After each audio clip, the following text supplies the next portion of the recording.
আমাদের আজকের গল্প একটি মৃত্যুর নেপথ্যে। কলমে ছবি ব্যানার্জি। একসময় নামকরা ব্যবসায়ী চিরন্তন মুখার্জির রহস্যজনক মৃত্যুতে মুখার্জি ভিলায় সকাল 7টায় ঘরের সামনে প্রতিবেশীদের ছোটখাটো ভিড় জমে গেল। সবাই ভিতরে ঢুকে দেখল চিরন্তনবাবু হা করে চিত হয়ে শুয়ে আছেন। দোমড়ানো মোচড়ানো বিছানাটা অনেকটা বমিতে ভিজে আছে। কষের দুই পাশেও বমি লেগে আছে। ঘরের দরজা কেন ভেজানো ছিল এই নিয়ে প্রতিবেশীদের মধ্যে জল্পনা কল্পনা চলছিল। প্রতিবেশীদের মধ্যে কারোর ফোন পেয়ে থানা থেকে একজন তদন্তকারী অফিসার সঙ্গে দুজন সহকর্মীদের নিয়ে ঘটনাস্থলে চলে এলেন। ঘরে তখনও প্রতিবেশীদের ভিড়। অফিসার বললেন, ওনাকে কে আগে দেখেছেন? ঘরে উপস্থিত সবাই বলল, ওনার মেয়েটাকেই দেখেছেন। তারপরে আমরা সবাই একসঙ্গে দেখেছি। এই বাড়ির মেয়েদের চিৎকার শুনেই আমরা ছুটে এসেছি। অফিসার বললেন, ওনার শরীরে কেউ হাত দিয়েছেন? একজন বলল, স্যার আমি পালসটা দেখেছি, উনি মৃত। অফিসার বললেন, মৃতদেহ ময়নাতদন্ত করতে হবে। ঘরটা ফাঁকা করে একবার মেটকে ডাকুন।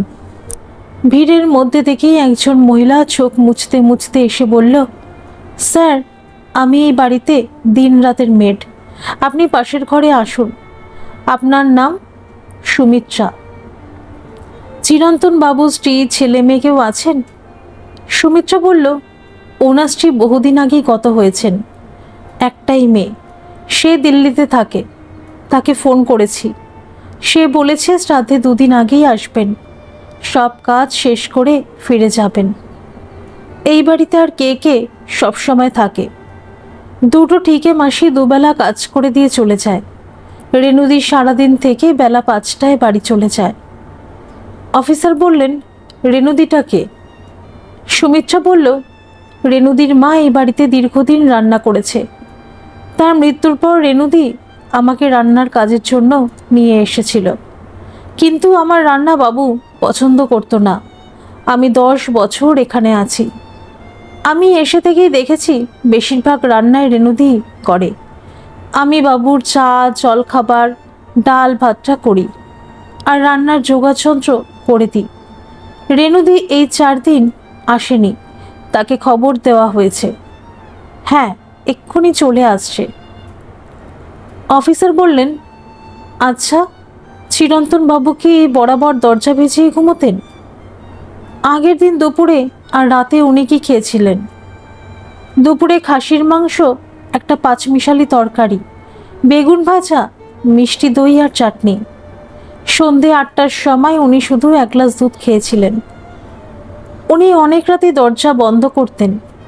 আমি ওনার দরজা ভেজিয়ে দিয়ে খাওয়া দাওয়ার পর শুয়ে পড়েছিলাম। আমার রান্নাটা উনি বেশ বিরক্ত মুখেই খেয়েছিলেন। আসলে রেনুদির রান্না ছাড়া উনি খেতে পারতেন না। অফিসার বললেন, উনি তো রাতে বমি করেছিলেন। আপনি পাশের ঘরে থেকেও বমির আওয়াজ বা কোনো চিৎকার শুনতে পাননি? আমার ঘুম খুব পাতলা, আওয়াজ পেলে তো শুনতেই পেতাম। এমন সময় রেণুকা ঝড়ের মতো ঢুকে বলল, সুমিত্রা এত পুলিশ কেন? উনি বেঁচে আছেন তো? অফিসার দেখলেন 44-45 বছরের অভিজাত চেহারার দামি শাড়ি পরা এক সুন্দরী মহিলা উদ্বিগ্ন মুখে প্রশ্ন করছেন। অফিসার বললেন, আপনি? সুমিত্রা বলল, ও রেনুদি, মানে রেণুকা। অফিসার বললেন, আই সি, আমি তো ভাবলাম চিরন্তন বাবুর কোনো আত্মীয়া। তাহলে আপনি চিরন্তন বাবুর রান্না করতেন? রেণুকা বলল, তার আগে আমার মা করত। সরি ম্যাডাম, উনি বেঁচে নেই। ওনার বডি ময়নাতদন্তের জন্য এক্ষুনি নিয়ে যাওয়া হবে। আপনি একবার দেখে আসুন। আপনাকে আমি কিছু জিজ্ঞাসাবাদ করব। রেণুকা দেখে ফিরে এলো, শুধু গোপনে উদ্গত কান্নাকে গোপন করে নিজেকে সামলিয়ে নিল।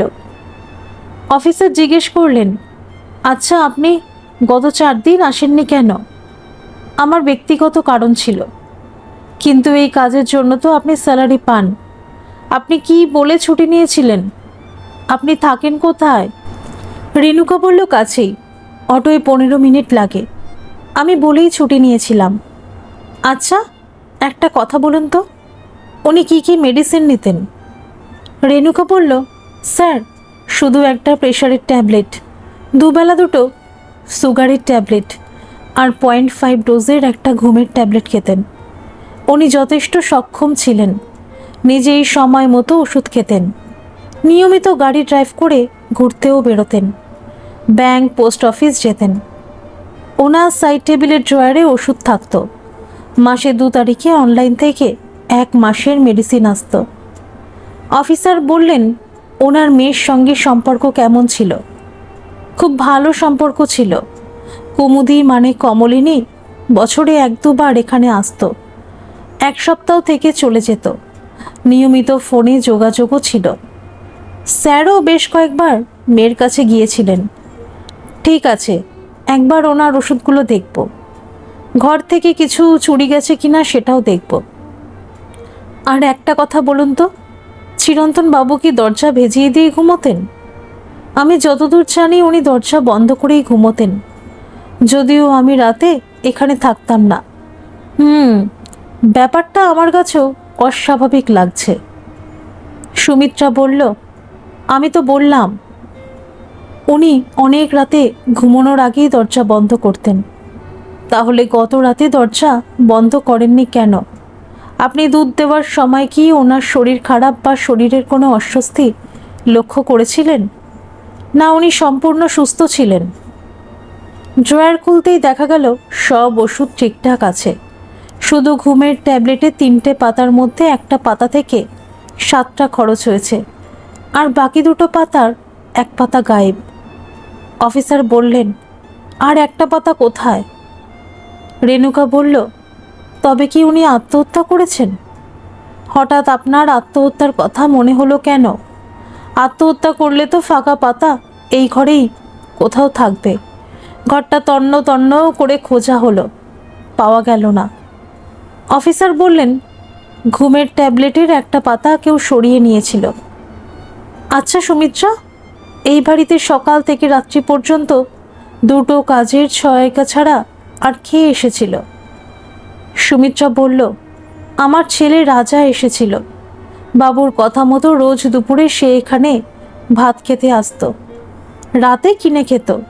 কালো সন্ধ্যে 7:30 নাগাদ আমার কাছে টাকা নিতে এসেছিল। টাকা নিয়ে সঙ্গে সঙ্গে চলে যায়। ছেলের বয়স কত? সে কি করে? ছেলের বয়স 20 বছর। কোনো স্থায়ী কাজ করে না, এটা সেটা করে। সে একটা টোটো কিনে দেওয়ার জন্য আমাকে বারবার তাগাদা দিত। আমি মাইনের টাকা থেকে 2 বার 20,000 করে 40,000 টাকা দিয়েছিলাম। আমার কাছে আর 25,000 টাকা আছে। ভেবেছিলাম বাবুকে বলে ছেলেটার টোটো কেনার জন্য 6 মাসের মাইনে আগাম চাইব। ওর বাবা নেই, বহু কষ্টেই ছেলেটাকে মানুষ করেছি। বাবু দয়ালু মানুষ ছিলেন। এর আগে আমার ঘর মেরামতির জন্য 10,000 টাকা দিয়েছিলেন। জল জ্যান্ত মানুষটা এভাবে চলে যাবে ভাবিনি। অফিসার বললেন, চিরন্তন বাবুর মৃত্যু স্বাভাবিক মৃত্যু নয়। আপনারা দুজনেই এই মুহূর্ত থেকে আমার সন্দেহের তালিকাভুক্ত। ময়না তদন্তের রিপোর্ট না আসা পর্যন্ত আপনারা নিজের জায়গা ছেড়ে কোথাও যাবেন না। আর আপনাদের দুজনের ফোন নাম্বারটা দিন। রেণুকা বলল, অফিসার, আপনার সঙ্গেও আমার ব্যক্তিগত কিছু কথা আছে। আপনার ফোন নাম্বারটা দিলে আমার সুবিধা হবে। অফিসার ফোন নাম্বার দিয়ে বললেন, আমার নাম আদিত্য সেন। আচ্ছা, চিরন্তন বাবুর আয়রন চেস্টের চাবিটা কোথায় আছে আপনারা কেউ জানেন? রেণুকা বলল, ওটা ওনার বালিশের তলায় আরও একটা আলমারির চাবির সঙ্গে একটা রিংয়েই থাকতো। এটা সুমিত্রাও জানে। সেই ওনার সামনে আলমারি খুলে সংসার খরচের টাকা বের করত। সুমিত্রা বলল, আমি কিন্তু আয়রন চেস্ট কখনো খুলিনি। ওখানে কি আছে জানতাম না। অফিসার বললেন, আমার সহকর্মীদের আর আপনাদের সামনে আমি আয়রন চেস্ট আর আলমারিটা একবার খুলব। আসুন। আয়রন চেস্ট খোলা হলে দেখা গেল সেখানে এই বাড়ির দলিল, বেশ কয়েকটা দীর্ঘমেয়াদী সঞ্চয়ের সার্টিফিকেট, 3টে মাসিক ইন্টারেস্টের পাসবই, ইনকাম ট্যাক্সের 2টো ফাইল, আর একটা বড় ফাঁকা 4 কোণা খালি বাক্স ছাড়া কিছু নেই। আর একটা আলমারিতে 10,000 টাকা, আর চিরন্তনবাবুর বেশ কিছু পোশাক আছে।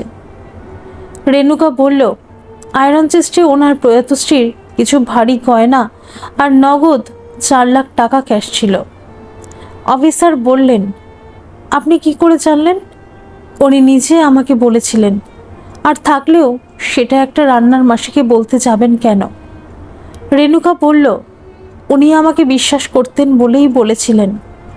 আপনার কথা যদি সত্যি হয়েও থাকে, তাহলে এই টাকা গয়না আপনি কিংবা সুমিত্রা চুরি করেছেন। ব্যাপারটা তো এরকমই দাঁড়ায়, তাই না? কিন্তু এই মুহূর্তে আমাদের হাতে কোনো প্রমাণ নেই। গয়নার ব্যাপারটা ওনার মেয়ে কমলিনী নিশ্চয়ই বলতে পারবে। উনি শ্রাদ্ধে 2 দিন আগে আসবেন জানিয়েছেন। আপাতত চাবিটা আমি নিয়ে গেলাম। আর একটা কথা, সুমিত্রা, আপনি ছেলেকে একবার থানায় পাঠিয়ে দেবেন। সুমিত্রা বলল, ও কি করেছে স্যার? ও তো আমার কাছে 1,000 টাকা নিয়েই চলে গেছে। ছেলেকে কিছু জিজ্ঞাসাবাদ করা হবে। আর একটা কথা, চিরন্তন বাবুর মেয়ের সঙ্গে আমি যোগাযোগ করেছি। উনি 20,000 টাকা পাঠিয়ে দিয়েছেন এবং তার বাবার সৎকারের দায়িত্ব আমাদের দিয়েছেন। 3 দিন পর রেণুকাকে অফিসে ফোন করে বললেন, আদিত্য সেন বলছি, ময়না তদন্তের রিপোর্ট পেয়ে গেছি ম্যাডাম। আমি আজ 5টার সময় আপনাদের কাছে আসছি। 5টার সময় আদিত্য ফ্ল্যাটে ঢুকেই বললেন, বাহ, ফ্ল্যাটটা তো চমৎকার গোছানো। আপনি কি এখানে রেন্টে থাকেন? রেণুকা বলল, না স্যার, ফ্ল্যাটটা আমার। খুব আশ্চর্য হচ্ছেন তো? ভাবছেন সামান্য রান্নার কাজ করে এত সুন্দর ফ্ল্যাটটা আমি কিনলাম কি করে? কিন্তু এখন এই প্রসঙ্গটা অপ্রাসঙ্গিক। আচ্ছা, তার আগে বলুন তো, চিরন্তনবাবুর ময়না তদন্তের রিপোর্টে কি পাওয়া গেছে? আদিত্য বললেন, ওনার স্টমাকে ঘুমের ওষুধ ছিল। রেণুকা বলল, আমি যা অনুমান করেছিলাম সেটাই হয়েছে স্যার। 3 দিন আগে আমি ওনাকে আত্মহত্যায় প্ররোচিত করেছিলাম। সেই অপরাধেই আপনি আমাকে অ্যারেস্ট করতে পারেন। শুধু শুধু নিরপরাধ সুমিত্রাকে অ্যারেস্ট করবেন না। আদিত্য বললেন, আমি আপনার আগে পিছে কিছু না শুনে অ্যারেস্ট করতে পারি না ম্যাডাম। এখনও আমার হাতে তেমন ক্লু নেই। তাছাড়াও আপনি ওনাকে আত্মহত্যার জন্য প্ররোচিত করেছিলেন, এটারও কোনো লিখিত প্রমাণ নেই। আপনি কিছু ব্যক্তিগত কথা বলার জন্য বলেছিলেন। চিরন্তনবাবুর মৃত্যুর সংক্রান্ত ব্যাপার না হলে বলার দরকার নেই। রেণুকা বলল, না, বলতে তো আমাকে হবেই। সব শুনলে আপনিও বলবেন আমি ওকে আত্মহত্যার জন্য প্ররোচিত করেছি।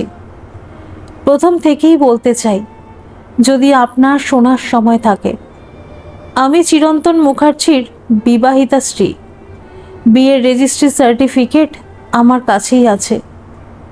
আদিত্য বললেন, তাহলে চিরন্তন বাবুর সঙ্গে ওই বাড়িতে না থেকে আলাদা থেকে রান্নার মাসির পরিচয় আছেন কেন? আপনার চেহারা দেখে সেদিন আমার যথেষ্ট কৌতূহল হয়েছিল। আজ ফ্ল্যাটটা দেখে সেটা আরও বেড়েছে। রেণুকা বলল, সে অনেক কথা স্যার। আপনি বলুন। আমার মা ওই বাড়িতে দীর্ঘদিন রান্নার কাজ করত। মায়ের হাঁপানি রোগ ছিল। মা অসুস্থ হলে আমি প্রায় ওই বাড়িতে রান্না করতে যেতাম। নিজের বাড়ির কাজ আর রান্নার কাজ করে লেখাপড়ার সময় পেতাম না। হায়ার সেকেন্ডারি পরীক্ষায় ফেল করি।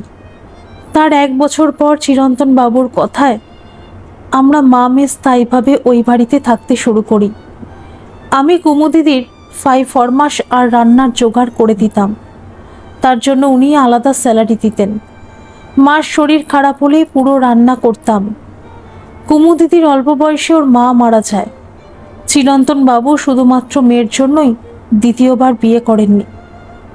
চিরন্তন বাবুর সঙ্গে আমার বয়সের ব্যবধান 30 বছর, কিন্তু মানুষটা সুদর্শন চেহারা আর মিষ্টি কথাবার্তায় আমি মনে মনে মুগ্ধ হতাম।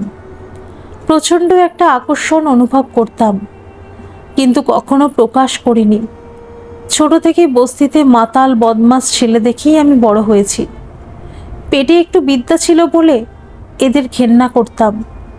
ভবিষ্যতে এদের কারোর সঙ্গে আমার বিয়ে হবে বলে কষ্টও পেতাম, কিন্তু এটাই আমাদের ভবিতব্য। একবার চিরন্তন বাবুর ধুম জ্বর হয়েছিল। কুমু দিদি সেদিন বাড়ি ছিল না, 3 দিনের জন্য তার মাসির মেয়ের বিয়েতে গিয়েছিল। আমি ওনাকে জ্বরের ওষুধ খাইয়ে কপালে জল পট্টি দিচ্ছিলাম। উনি জ্বরের করে হঠাৎ আমাকে আষ্টে পৃষ্ঠে জড়িয়ে ধরলেন। আমি তো বহুদিন থেকেই মনে মনে ওনার কাছে নিজেকে সমর্পণ করেই ছিলাম, তাই শারীরিক মিলন করতে দেরি হলো না। প্রথমে ভেবেছিলাম এটা ওনার ক্ষণিকের দুর্বলতা, কিন্তু সেটা নয়। তার পরদিনে উনি নিজেই আমাকে ডাকলেন। তারপর এটা মাঝে মাঝেই চলতে থাকলো। আমি আর মা ওনার পাশের ঘরেই থাকতাম। কুমু দিদি একবার দোতলায় উঠে গেলে আর নামতো না। মা ব্যাপারটা জানতে পেরে বলেছিল, মোটা টাকা আদায় করে নিস, 1,00,000 টাকা আদায় করতে পারলেই তোর বিয়ে দেব। পাত্র ঠিক করাই আছে, তবে কোনোভাবেই পেট বাঁধাস না। আমি কাল ওষুধের দোকান থেকে পিল এনে দেব। আমার বাবা আমার 2 বছর বয়সে অন্য কারোর সঙ্গে চলে গিয়েছিল। আমাদের বস্তিতে এটা হামেশাই ঘটে। আমাকে এমনিতেই সবাই সুন্দরী বলতো। এখানে এসে ভালো খাওয়া দাওয়া করে আমার রূপ আরও খুলে গিয়েছিল। কোনো পরিণতি নেই জেনেও এই মানুষটার ডাক আমি উপেক্ষা করতে পারতাম না। আদিত্য বললেন, আপনি টাকা নিয়েছিলেন? না, কারণ আমি মানুষটাকে ভালোবাসতাম। উনিও আমাকে ভালোবাসতেন, সেটার প্রমাণ আমি পরে পেয়েছিলাম। 20 বছর বয়সে আমি প্রেগনেন্ট হলাম। মায়ের আনা পিল খেতেই ভুলে গিয়েছিলাম। খবরটা শুনে উনি গম্ভীর হলেন। বললেন, কাউকে বলিস না, আমি ব্যবস্থা করছি। দিন 20 পর উনি আমাকে গোপনে রেজিস্ট্রি করে এই ফ্ল্যাটে রেখে দিলেন। 1 মাসের মধ্যেই ফ্ল্যাটটা আমার নামে লিখে দিলেন। আমি এতটা সম্মানও আশা করিনি। মানুষটার প্রতি সেদিন ভালোবাসার সঙ্গে শ্রদ্ধা আর কৃতজ্ঞতায় মন ভরে উঠেছিল। উনি শুধু একটা প্রতীক্ষা করিয়ে নিয়েছিলেন। তিনি বেঁচে থাকতেই বিয়ের কথা কাক পক্ষীও যেন জানতে না পারে। আমার ছেলের জন্ম থেকেই উনি 2টো আয়ার বন্দোবস্ত করে থেকে তাকে নামি ইংলিশ মিডিয়ামে পড়ানো থেকে ইঞ্জিনিয়ারিং পড়ানো পর্যন্ত কোনো ত্রুটি করেননি। সবটাই উনি গোপনেই করতেন। কুমু দিদির বিয়ের পর থেকে আমি ওই বাড়িতে আবার রান্নার কাজ শুরু করি। ততদিনে আমার মাও মারা গিয়েছিল। উনি শুরু থেকেই আমাকে মাসে নিয়মিত 20,000 টাকা পাঠিয়ে এসেছেন। আমার ছেলে সূর্য 3 মাস হলো এখন ভুবনেশ্বরে ভালো কোম্পানিতে চাকরি করে, কিন্তু আমার ছেলেকে তার জন্মদাতাকে আজও বলতে পারিনি। অথচ সারা জীবন আমার শরীরটাকে ভালোবেসে এই মানুষটাকে ভোগ করতে দিয়েছিলাম। আমার মা জানতো আমি চিরন্তন বাবুর রক্ষিতা। মা হইচই করতে পারে বলে মোটা দিয়ে মায়ের মুখ বন্ধ করা হয়েছিল। জানেন, ওই বাড়িতে এখনো আমার রান্না করার কথা শুনে আমার ছেলে আমার সঙ্গে সম্পর্ক রাখে না। বড় হওয়ার সঙ্গে সঙ্গে চিরন্তন বাবুকে নিয়ে তার মনে কৌতূহল বাড়ছিল। আমাদের সচ্ছল জীবনযাপন, তার লেখাপড়ার পিছনে এত খরচ, সামান্য রান্নার মাসির পক্ষে করা সম্ভব নয়, সেটা সে বুঝতেই পারত। আমার মিথ্যে পরিচয় দেওয়া তার মৃত বাবার ছবি বারবার দেখতে চাইতো। ছেলের জন্য আমাকে চুলের ভিতর 1 চিলতে সিঁদুর লুকিয়ে পড়তে হতো। আদিত্য বললেন, সেদিন আপনার ঝগড়াটা কী নিয়ে হয়েছিল? আমাদের সম্পর্কের স্বীকৃতি নিয়ে। আমি শুধু ওনাকে বলেছিলাম, আমার ছেলে তার বাবার পিতৃ পরিচয় জানতে চায়। সে তোমাকে জড়িয়ে আমাকে সন্দেহ করে। ছোট থেকে এত বছর পর্যন্ত আমি মিথ্যে কথাই বলে এসেছি। সে তোমার বৈধ উত্তরাধিকার হয়েও তাকে তোমার সব কিছু থেকে বঞ্চিত করছো। এটা নিয়েও আমার আক্ষেপ নেই, শুধু তোমার ছেলের কাছে আমাকে স্বীকৃতি দিয়ে ম্যারেজ সার্টিফিকেটটা দেখানোর অনুমতি দাও। তোমার মেয়ের কাছে একবার শুধু বলো, আমি তোমার বিবাহিতা স্ত্রী। তোমার বৈধ ছেলে আজও তার পদবী দাস লেখে। আদিত্য বললেন, উনি কি বললেন? বললেন, এই আয়রন চেস্টে কুমুর মায়ের 20 থেকে 22 ভরি সোনার গয়না আর 4 লাখ টাকা আছে। ওগুলো সব নিয়ে যা। তুই নিজে তো জানিস আমি তোর স্বামী। আমি বললাম, লুকিয়ে তোমার দয়ার অনুদান আমার চাই না। তুমি মেয়ের কাছে নিজের ভাবমূর্তি বজায় রাখার জন্য তোমার জীবিতকাল পর্যন্ত এই সম্পর্ক গোপন রাখার প্রতিজ্ঞা করিয়ে নিয়েছিলে আমাকে। আর আমি তোমার বিবাহিতা স্ত্রী হয়েও ছেলের কাছে মিথ্যে বলে তার কাছে সম্পর্কহীন মা হয়ে গেলাম। এবার আমি এই সম্পর্কের কথা তোমার ছেলে মেয়েকে জানাবো। দরকার হলেই ফ্ল্যাট আমি তোমার মেয়েকে দিয়ে দেব। উনি বললেন, এত বড় আঘাতটা আমাকে দিস না রেনু। আমি বললাম, আঘাত? তুমি তো আমাকে রক্ষিতা রাখোনি। বিয়ে করাটা অপরাধ কেন মনে করছো? তুমি এখনো বহুদিন বাঁচবে। ততদিন পর্যন্ত আমি সমাজের কাছে রান্নার মাসি আর ছেলের কাছে নষ্ট মায়ের পরিচয়ে বাঁচব। আমি কাল থেকে এখানে আর আসবো না। যদি কখনো আমার সত্যি পরিচয় দিতে পারো, তাহলে আমি সসম্মানে এই বাড়িতে তোমার সঙ্গেই সারা জীবন থাকব। রেনুকা একটা দীর্ঘশ্বাস ফেলে বলল, স্যার, সব তো শুনলেন। এবার আপনি আমাকে অ্যারেস্ট করুন। আমি নিশ্চিত জানি উনি আমার কথা শুনেই আত্মহত্যা করেছেন। মেয়েটি ওনার একমাত্র দুর্বলতার জায়গা ছিল। গোপনীয়তার কারণে ছেলের সঙ্গে ওনার কোনো বন্ডিংই তৈরি হয়নি বলেই ডুকরে কেঁদে উঠল। আদিত্য বললেন, মিসেস মুখার্জি, আপনি শান্ত হন। আপনার স্বামীর স্টমাকে ঘুমের মেডিসিন পাওয়া গেলেও মৃত্যুটা হয়েছিল প্রচণ্ড অ্যাসিডিটি থেকে হার্ট অ্যাটাক হয়ে। সুমিত্রা আর ওর ছেলে জেরার মুখে স্বীকার করেছে ওরা দুধের গ্লাসে 6টা ঘুমের ট্যাবলেট মিশিয়ে ওনার আয়রন চেস্টের টাকা গয়না চুরি করেছিল। ওগুলো সব ওয়াশিং মেশিনে পুরনো কয়েকটা চাদরের নিচে রেখেছিল। পরে সুযোগ বুঝে নিয়ে যেত। ওরা মা ছেলে আপাতত জেল কাস্টাডিতেই আছে। আর আপনার পরিচয় আমি চিরন্তন বাবুর একটা চিঠি পড়ে সবটা আগেই জেনেছিলাম, কিন্তু সবটা ডিটেলসে শুনতে খুব কৌতূহল ছিল। আর আপনিও আপনার ব্যক্তিগত কথা নিজেই আমাকে বলতে চেয়েছিলেন। রেনুকা বলল, চিঠি? আমি ঠিক বুঝতে পারছি না। আদিত্য বললেন, সেদিন ওই ফাঁকা বাক্সে আমি এই সাদা খামে ভরা এই চিঠিটা পেয়েছিলাম, ওটা আমি তুলে নিয়েছিলাম। কৌতূহল বশত পড়েও ছিলাম। এটা আপনি পড়ুন মিসেস মুখার্জি। রেনুকা পড়তে শুরু করল। প্রিয় রেনু, আমি চিঠিতে তোর আমার সম্পর্কে স্বীকৃতি, 4 লাখ টাকা সঙ্গে আমার প্রথমা স্ত্রীর গয়না তোকে দিলাম। আমার উত্তরাধিকারের জন্য 12 লাখ টাকা করে 2টো সঞ্চয়ের সার্টিফিকেট দিলাম। কুমুর নাম চেঞ্জ করে নমিনির জায়গায় রেনুকা মুখার্জির নাম দিয়েছি। সবটুকু উজাড় করে এখনই ছেলেকে দিয়ে দিস না। অবশ্য সঞ্চয় সার্টিফিকেট আমার মৃত্যুর আগে যদি ম্যাচিওর করে চায়, তাহলে ওটা সূর্যকে নমিনি করে তোর নামেই রাখব। তোকে আমি ভালোবেসেই গ্রহণ করেছিলাম রেনু। আমার রুক্ষ তৃষিত মরুভূমির মতো বুকে তুই আমার কাছে শীতল বাড়িধারা ছিলি। আজও তোকে দেখতে না পেলে আমার দিনটা কেমন শূন্য হয়ে যায়। তুই আর রাগ করে মুখ ফিরিয়ে থাকিস না।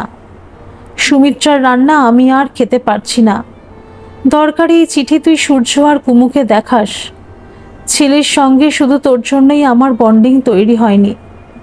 ছেলের ঘৃণা তুই একা কেন পাবি? সব জেনে কুমু যদি আমাকে ঘৃণা করে করুক। তুই কাল থেকে এখানে আসবি তো? তুই এলে সব তোর হাতে আমি নিজে তুলে দেব। না হয় সূর্য আর কুমুকে আমি ডেকে পাঠিয়ে আমি নিজে বলবো তোর আমার পবিত্র সম্পর্কের কথা। ইতি চিরন্তন মুখার্জি। আদিত্য বললেন, ম্যাডাম, এই নিন আপনার গয়না, টাকার সঞ্চয় সার্টিফিকেট। চিরন্তন বাবুর পারলৌকিক কাজে আপনার ছেলেকেও ডাকুন। কমলিনীও সব জানুক। আপনার বিয়ের রেজিস্ট্রি সার্টিফিকেটটাও নিয়ে যাবেন। কমলিনীর অনুরোধে চিরন্তন বাবুর দাহ কাজ আমরাই করেছি। অবশ্য ওনার মুখাগ্নি আপনার ছেলেই করতে পারত, কিন্তু ব্যাপারটা আমি আগে জানলেও প্রকাশ করিনি। আমি চাই চিরন্তন বাবুর পারলৌকিক কাজের দিন সবার সামনেই আপনার ছেলের জন্ম রহস্যটা উন্মোচিত হোক। আপনার আগামী জীবনের জন্য অভিনন্দন জানালাম মিসেস মুখার্জি। আপনার এই একনিষ্ঠ ভালোবাসা আজকের দিনে সত্যিই বিরল।